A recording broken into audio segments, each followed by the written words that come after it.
may turn out to be the most chaotic episode of this podcast ever. I look like I don't know what. Chapstick is the best I have right now.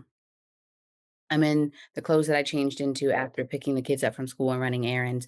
But I am so determined to be on top of my recording schedule that I'm doing something I never do, which is, or I rarely do, or try not to do. Something I really try not to do, which is recording while the kids are around.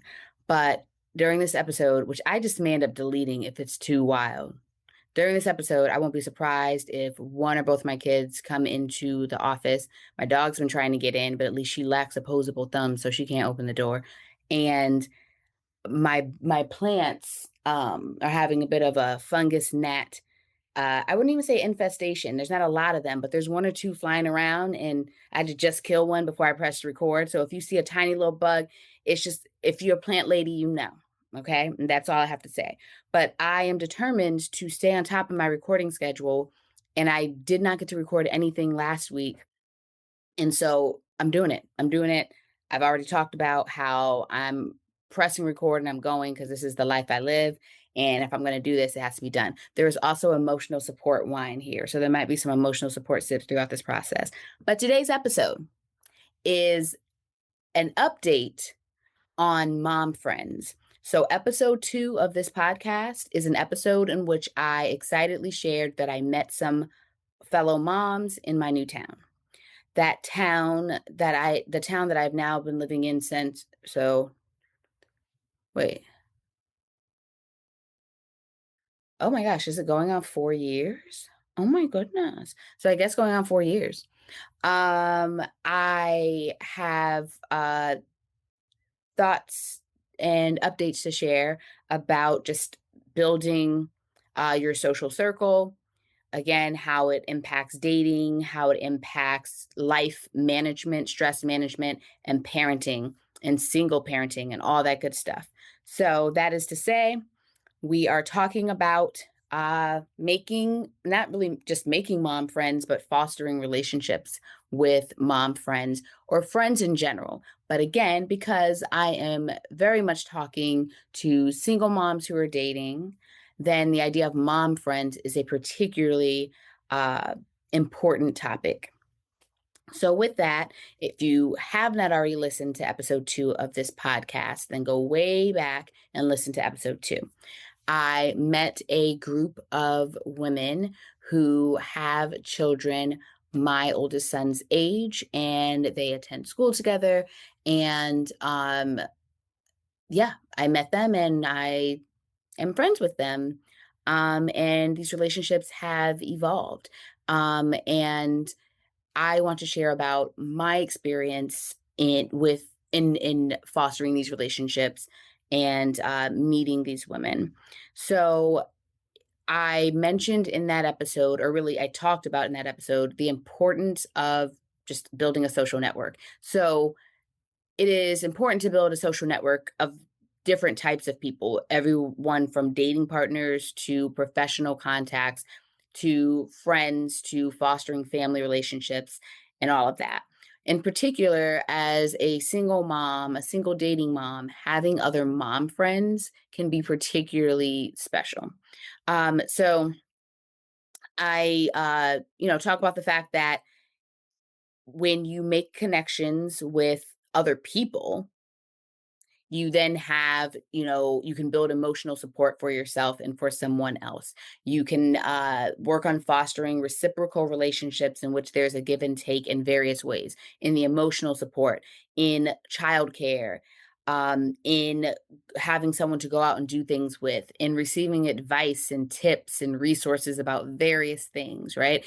In being able to make other connections through one another. All of these things are possible when you have good social relationships.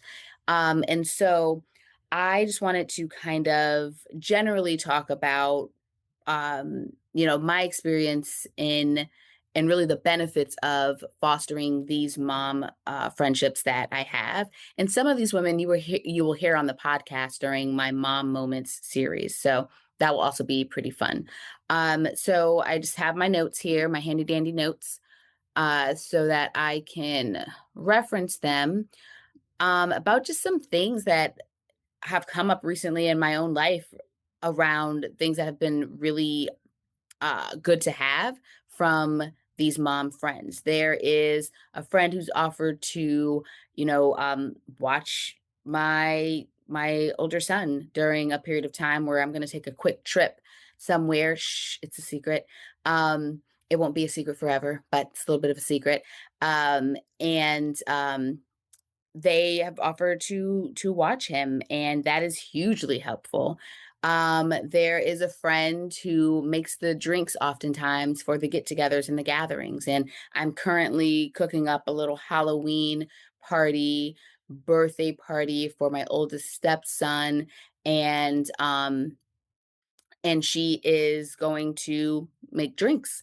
Um, there is another friend who recently had a sleepover for her son and took a number of our children and kept them. These are all things that have helped to make my life and my children's lives and my partner's life more rich, more full, and has allowed us to feel very supported and cared for. And then these are women who I know I can reach out to around pick up and drop off of my kids at school.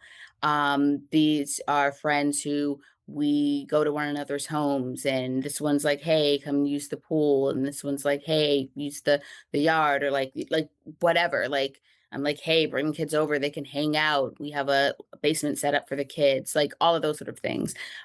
Through connections with other moms, I have, a friend who's, getting swim lessons, for her son, and through knowing another mom. And all of these things are the things that help you be and feel supported, and that help to provide a sense of security and safety in your life, in the life of your children. So really think about this in the context of being a single mom and dating, and how impactful and important it can be to have people like this in your life. I was able to help a friend in an emergency where I needed to, run, drive down to a summer camp, really quickly, to check in on, one of her kids who had gotten injured. She was on her way from work. I have a friend who we're exchanging, information. I'm giving like plant advice based on my amateur plant mom status, and she's getting into it. The point is, these are all like small and large ways in which I feel supported, help other moms feel supported, and we feed into the lives of our kids. And I have to say that for me, it's been a very awesome and enriching experience to have met these women and then continue to foster these relationships. And it also kind of extrapolates into a bigger community of other moms who, I connect with on maybe a less consistent basis, but also some of those moms will also be on the podcast during mom moments. I've been reaching out to my mom community. And setting up uh, plans to have conversations about various things that impact women, moms, women who are dating, entrepreneurs, all sorts of people, all sorts of women who are living various life experiences. So really, was just my like update on the fact that it's gone really well for me in terms of my building of relationships with other moms in my community. And it's been to a huge benefit for me, my kids, again, my life partner who I brought into my life after meeting some of these women, and just the connections that have formed there. And it's really helped me feel held. And I try to also do the same for these friends to help them feel held as well. And so this was just kind of a pop in. Like I said, listen to episode 2 as well to get background on the idea of forming social networks, but particularly of moms, other moms, because also, and this is something I believe I mentioned in that past episode, specifically around dating, right? If you have a community like this, again, women who you feel comfortable being able to reach out to about picking up and dropping off your child, babysitting, watching your kids, stuff like that. It really opens up the possibilities for you around dating and being able to go on a date and have someone who you can trust with your kids and who you can share your experiences with and get feedback from, and you can reciprocate, and it's a back and forth and a give and take, as any healthy relationship of any kind should be. It should be reciprocal. And so imagine what that does for your dating life if you have that type of community, right? And so I can't encourage it enough to be intentional about forming, even one or two solid mom friend relationships in your community. And some mom friends might be a bit more distant from you physically, but maybe you're able to have an emotional connection and be emotionally supported and supportive of that person. But also, you'd want ideally a couple of people who you can physically see with some consistency. So you have someone to hang out with, or you can do play dates with your kids, or you can babysit for them, they can babysit for you, all of these various things.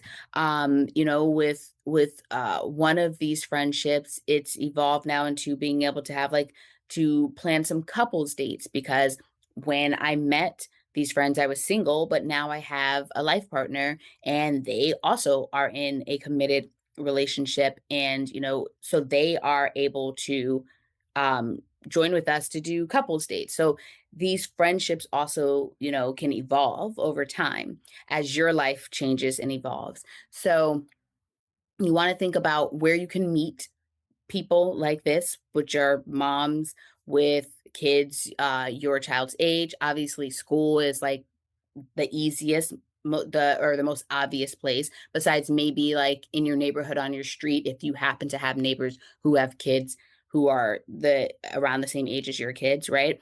But making sure you're going to school events, just to be able to show your face and say hello. You go to one school event, you see somebody one time, you go to a second school event, you say hi from before, and it builds from there. So I guess also the idea of going to some school events that maybe you are not necessarily particularly interested in, but knowing that you'll be able to show up there and see some of the same faces and have them see yours. And if your kids connect, or just so you can set up play dates to see how the kids connect and see how you connect with the other parent. It's similar to dating in that way, in which I'm suggesting you be intentional and deliberate about doing these things, right? Also, again, getting out in your neighborhood, if you notice that there are families with kids that around your child's age, and saying hello and introducing yourself. You never know what seeds you're planting when you introduce yourself to people and you make sure to say hi and you're open, because sometimes people need that permission to approach and to engage. And if you know that you are trying to form connections, then you can be that person who initiates that. But also outside of school events or like your neighborhood, um, you can look into meetups. So I'm always talking about the Meetup app and how you can look for meetups in your area that might cater specifically to moms, but also just might cater to other women who you can go and meet and find that they have kids, and um, maybe make some connections there. With Meetup, it may or may not be like you can look at in your area, but it may not be quite as local as like your child's school or obviously your neighborhood.